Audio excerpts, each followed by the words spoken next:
I was really hoping to see a memoir about you and your wife Jessica, how you guys actually met. I was like expecting that coming towards the end. I was really hoping. I was like, oh, all these women didn't work out. I was really curious about the one who did. Well, Jessica said at that time she didn't want to be there. The fellow who I told you who had abandoned art and left for a different field was also had the same criticism, and I was like, well, Jessica didn't want it. I've got to live with her, and she busts my balls about a lot of things, so I wasn't going to do that.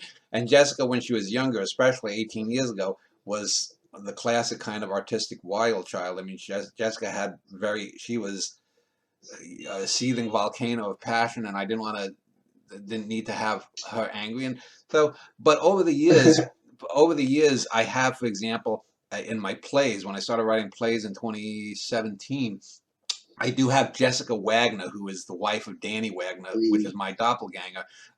And I said to Jessica, I said, I need to have you in there for the drama, for the art. Jessica didn't need to be here because the book goes to my age 38, and so I was only with Jessica for about 4 years that time, and married 3 years when I wrote that. And so, I had enough, and Jessica, she just didn't want it at that time, and I just respected that. I understand. Well, that's good to know that I've only at this point I've only read the memoirs and tumbleweeds and whatnot like that. And so one of the things I've started to realize that you do, and I've heard you mention it before, you have these doppelgangers. What is exactly the purpose of the doppelgangers that you have in all these works? Well, I mean, even like in true life, the Dan Schneider listed there, or Danny Schneider, when I was young, they called me that. I mean, obviously that's not me. When Dante writes about Dante and Beatrice in the Inferno or the rest of the Divine Comedy, that Dante is not the real Dante. So everything is going to be a doppelganger because there's only me in reality. And once I'm dead, I'm dead. But I just use sort of doppelgangers. There are books that I don't use a doppelganger. For example, in the New York Quartet, there's Manny Cole. That's my doppelganger. And if you read Tumbleweeds, he's one of three young boy narrators, and then there's a fourth narrator who may or may not be the older man. He called the legend teller, or whatever I call him. Right. In the Vincetti Brothers, we see Manny Cole is actively in the story, but he's a minor character relating these three brothers. And then in a Norwegian, he ends up well, I won't spoil it. Not that I believe in spoilers, but you'll see how it evolves. And in various plays, I've used different doppelgangers in other books. For example, I did a book called The Custodian's Bitch a year and a half. A few years ago, I worked as a custodian at a school, and so the character there, who's my doppelganger, is known as Ben Christian. I do have, in poetry, I have 3 poems called the Kevin poems, which is about a gay black character. Yeah, and so that's sort of my doppelganger there. I have Henry Matsumi, a Japanese-American kid who's also another doppelganger. And the reason I have some of these doppelgangers, and some of them are different, is they focus on different areas. So oftentimes when you're writing, let's say, for example, if I'm writing a memoir and I'm writing about a woman or a person who I think was a real asshole, well, sometimes you have to use a different name because I wasn't an asshole. You're the one who was an asshole. Blah blah. And someone's going to I've had people threaten to sue me, and who threatened to sue me even knowing and telling me that they knew that I told the truth, which would have negated any lawsuit. But I'm not going to waste the time going to court to prove something. I'm not a millionaire that has the time and money to waste. So you split real people up into 3 or 4 people, or you take 3 or 4 minor people that you knew and you fuse them into one character. That's basically what I did with the various doppelgangers. Just so that I don't have Dan Schneider in every fucking book, or Danny Wagner. Danny Wagner is my doppelganger in my plays, so I go with him in my plays. In the New York Quartet, I had Manny Cole. In some of my short stories, I had Henry Matsumi, and Olival. And there are books. I did a book, for example, called what was the not the one I just finished, Levels, which is a sort of quasi sci-fi book about a man in this existential science fiction-y type thing where his wife is gone, and so there's a Jessica character and there's a Dan character, but my doppelganger, who's called Tom Alden, isn't really like me. In my mind, he looks like this actor that I based the character on from a 1960s TV show. But he serves as the de facto doppelganger, even though he's not. So you just play around because, you have to have fun. This is another thing with art, too, if you notice. Yeah. Most art is deadly serious. Again, I have a vaginal wart. I've got to write a novel about having a vaginal wart and getting it diagnosed. Why? Why? I mean, Yeah. I can definitely see that you're having a lot of fun. The very. I don't want to talk about it too much. I'm only a quarter of the way through. But the beginning of Vincetti Brothers is very exciting because Danny Wagner just like comes in. He's like, "Hey, motherfucker!" He just like says all the. I won't go through all the whole thing. It's a lot of fun. I can tell that you're having quite the blast. That was Manny Cole, not Danny Wagner. Cole, yes, Manny Cole. Right. Manny Cole. Yeah. Yes, that was fascinating. That was very cool. But the idea originally, because you started in poetry, you did essays and other things like that, to have the doppelganger, have you in your fiction at all. It's not something that's typically done too often. What was the impetus for that? Because a lot, like for example, the whole New York Quartet, the Vincetti Brothers is based upon three brothers that I knew, and so I wanted to have someone in there. Now, when I did, for example, my first science fiction novel, The Edge of the Shown, there's no, and in fact, that's part of what I call the heroic trilogy. I did a Western novel, I did a spy thriller. The Western novel was set in 1850 Texas. The spy thriller was set in the late 20th, early 21st century, and then the sci-fi was 1,500 years later. There's no Dan Schneider equivalent in any of them.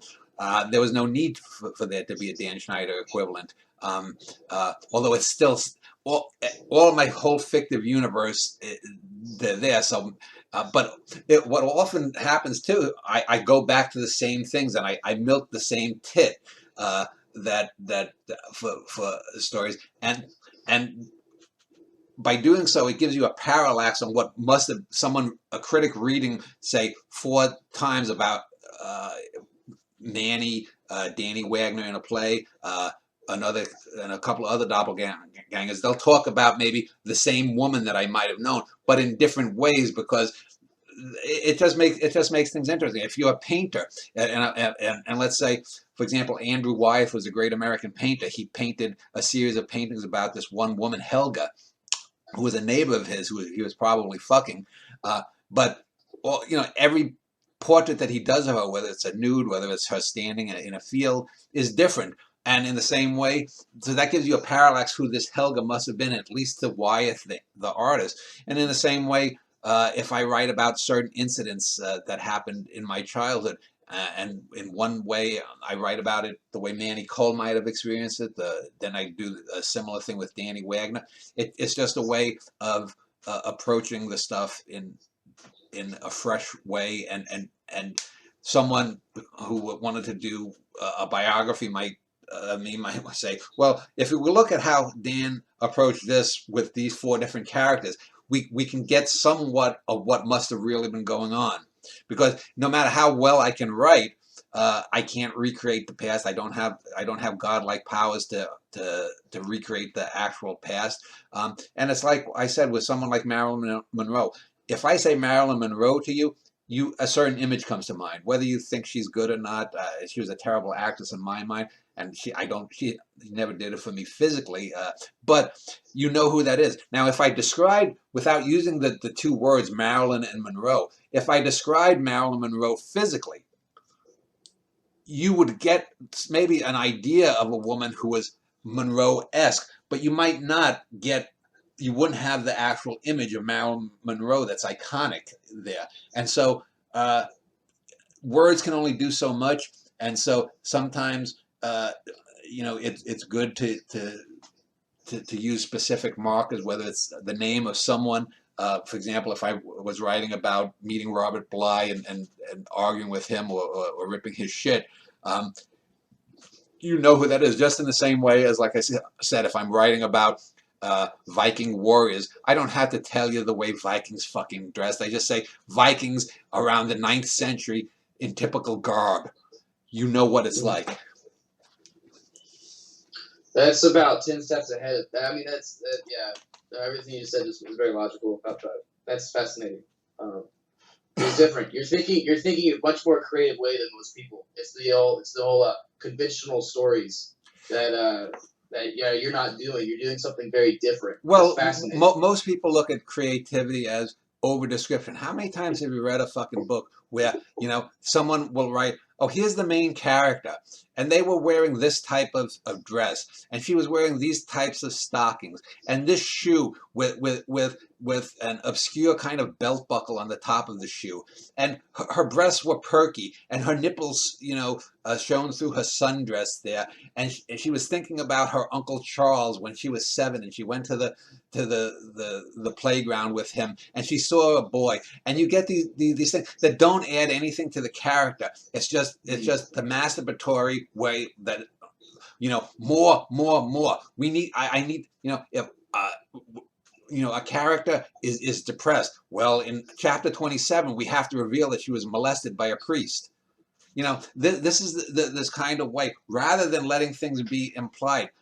You can draw all types of things from True Life or the Tumbleweeds or the Vincetti Brothers or whatnot, and your for example, your idea of who Manny Cole is going to be different than someone else who read it, and there is going to be no Manny Cole that is the same, just in the same way that you know, the Marilyn Monroe that I described is going to look different if I don't use the word Marilyn Monroe to you or 10 other guys. Yeah, it reminds me of that. You made a video. Someone at TED Talk, they did a creative writing video. Do you remember that? Yeah. Yeah, you did that whole thing where it's like they just add a bunch of adjectives that they're not related at all to a girl being sick or whatever like that. And then in the point, you make this whole point where it's just like sometimes a short declarative sentence is going to be the number one thing that you want to actually convey what's happening. Right. The most direct, to the point. You know, I think you kind of, if it's going to be fancy or whatever, you got to have to kind of earn that a little bit. But when for example, I talk about total immersion, you can change things up. If, let's say, I have that rat-a-tat-tat style that I use in True Life, but then I'm talking about, for example, in this last book that I wrote called The Grand and the Glorious, there's a couple of mobsters, a father and son mobster that have the same name. Was it Tommy Sclafani? I think it was Tom Sclafani Jr. and Sr. And both of them are people who just talk and talk and talk, and they say they don't say much, although they sometimes have little gems of wisdom within their verbosity. But that's to establish the character. When I was using this total immersion technique a lot, especially in like a Norwegian in the Family, a lot of times it's not what people are talking about, but how they're talking about that's important. And I might have a 7 or 8 page run of two guys just sitting next to each other bullshitting, two old mobster guys say bullshitting, but they're talking about their old past. The details are not important. The way that they relate the details to each other is the important thing, because that gives you the insight into the character. Now, this woman who was putting post-its all across her fucking wall to try to write this terrible trans Moby Dick bullshit novel is never going to understand that type of way, because the way that I'm talking, if you and I were just met somewhere and you came up to me and said, Dan, I read your book. I think it really affected me somehow.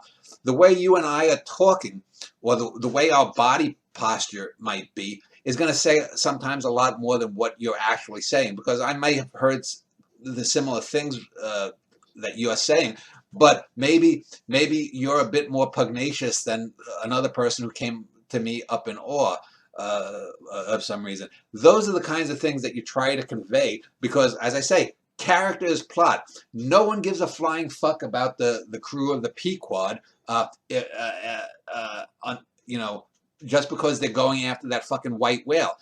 How the characters relate to each other is the thing, because it gives you an insight into the human condition, or even to move beyond that, into the condition of how people with, or creatures with brains, assuming they are out there and we're not alone in the universe, how they relate to this cosmos. Why are we here? What is this about?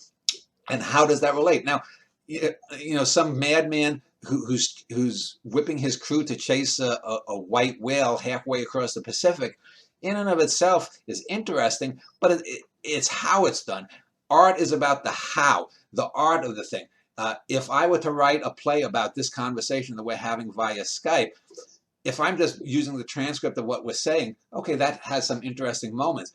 But if I can bring something deeper and take that and immerse it into something, it's like dropping something into a pool of jello, then it's going to take on some different kind of aspect. Most artists don't think that way because, number one, they can't think that way, or if they do, they get it rubbed out by a system that wants to just churn things out.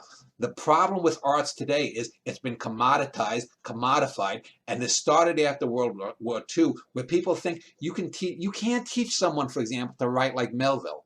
You can't. No. You can teach the MLS Chicago Manual of Style way to write a good business letter.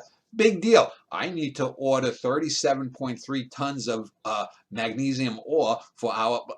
That's not writing. That's how you write a letter. That's not how you write to touch someone in 1,000 years, because even after all that we have in this world is dust, in 10,000 years, and someone can translate something I wrote, and I've said many times, it could be a creature 10,000 years from now from another species that is reading a translation of an ancient human literature, and one of my poems is there, and it affects that being.